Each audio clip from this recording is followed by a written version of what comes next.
Bruce Phoenix here, and today I'm going to review a very special toy. One of my favorite toys from when I was a kid, the one and only Stretch Armstrong. Definitely a retro toy that's still fun and holds up to this day.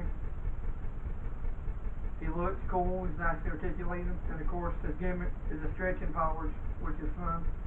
And he has the stretching powers to look real cool on the big screen, so he needs his own movie. And it comes with this nice box here with a nice picture of Stretch.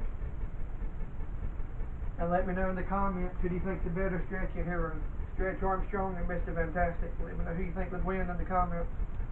See you in the next video, and good luck.